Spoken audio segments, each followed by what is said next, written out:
नमस्कार दोस्तों, आपका हार्दिक स्वागत है हमारी YouTube चैनल में। दोस्तों, साल 2025 का पहला सूर्य ग्रहण 29 मार्च को पड़ने वाला है और ये शनिवार को होगा। इसलिए शनिवार के दिन घटित होने के कारण यह ग्रहण बहुत ही दुर्लभ माना जा रहा है, क्योंकि साल 2025 में कुल 4 ग्रहण लगने वाले हैं, जिनमें से पहले 2 ग्रहण मार्च महीने में पड़ेंगे।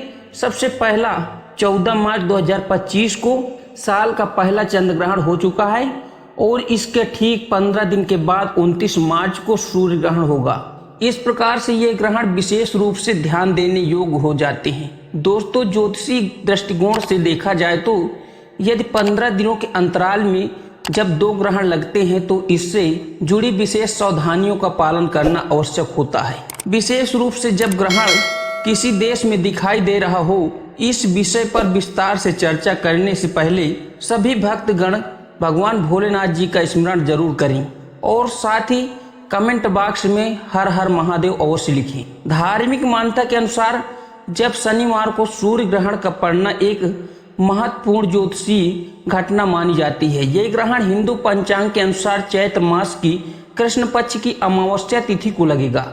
इस दिन हिंदू कैलेंडर के अनुसार वर्ष का अंतिम दिन भी होगा, क्योंकि 30 मार्च से हिंदू नववर्ष और चैत्र नवरात्रि का आरंभ होने जा रहा है। इस प्रकार यह ग्रहण धार्मिक दृष्टिकोण से अत्यंत महत्वपूर्ण बन जाता है। अब बात कर ले कि सूर्य ग्रहण का सही समय क्या होगा। सूतक काल कब से प्रारंभ होगा। ग्रहण के दौरान सूतक काल ग्रहण लगने से 12 घंटे पहले आरंभ हो जाता है। यदि हमें ग्रहण का सही समय ज्ञात होता है तो हम उसमें से 12 घंटे घटा करके सूतक काल का समय निकाल सकते हैं। दोस्तों, धार्मिक मान्यताओं के अनुसार सूतक काल का अत्यंत अशुभ समय माना जाता है। इस दौरान किसी भी शुभ कार्य को करने से मनाही होती है। इसी कारण भारत के विभिन्न मंदिरों में इस अवधि के दौरान कपाट बंद कर दिए जाते हैं। जैसे कि 29 मार्च 2025 को सूर्य ग्रहण दोपहर 2:31 पर प्रारंभ होगा और 6:15 तक चलेगा। इस प्रकार से यह ग्रहण कुल 3 घंटे 53 मिनट तक चलेगा। इसका सूतक काल जो 29 मार्च की रात्रि 2:31 से ही प्रारंभ हो जाएगा। हालांकि यह ध्यान देने योग्य बात है कि सूतक काल केवल उन्हीं देशों में मान्य होता है जहां पर ग्रहण दिखाई देता है। अब प्रश्न ये उठता है कि क्या यह सूर्य ग्रहण भारत में दिखाई देगा। चूंकि ये ग्रहण दिन में लग रहा है, इसलिए इसको लेकर जिज्ञासा बहुत ही जरूरी है। यह जानना बहुत जरूरी है कि ग्रहण दिन में लग रहा है तो कहाँ कहाँ दिखाई देगा। ज्योतिषीय गणना के अनुसार ये सूर्य ग्रहण यूरोप, उत्तरी अमेरिका, उत्तरी एशिया के कुछ हिस्सों में दिखाई देगा। क्योंकि ये ग्रहण पूरे एशिया में नहीं दिखाई देगा, इसलिए इसका भारत में कोई भी प्रभाव नहीं देखने को मिलेगा। भारत में इस ग्रहण से जुड़े कोई भी धार्मिक बाध्यता या सूतक काल मान्य नहीं होगा। हालांकि कुछ ज्योतिष आचार्यों का मानना है कि सूर्य ग्रहण चाहे किसी भी स्थान पर लगे, उनके प्रभावों का संपूर्ण पृथ्वी पर महसूस किया जा सकता है। इसलिए वे मानते हैं कि ग्रहण से संबंधित नियमों की सावधानियों एवं पालन जरूर करना चाहिए।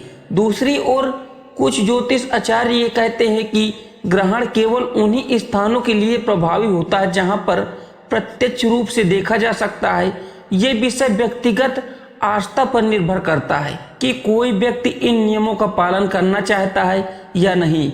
ग्रहण के दौरान कुछ विशेष सावधानियां का पालन करना महत्वपूर्ण माना जाता है। धार्मिक मान्यता के अनुसार इस समय भोजन ग्रहण नहीं करना चाहिए, भगवान की मूर्तियों को छूना नहीं चाहिए और गर्भवती महिलाओं को विशेष सावधानी बरतने की जरूरत यह है कि वैज्ञानिक दृष्टिकोण से भी देखा जाए तो सूर्य ग्रहण के दौरान नग्न आंखों से सूर्य को देखना हानिकारक होता है।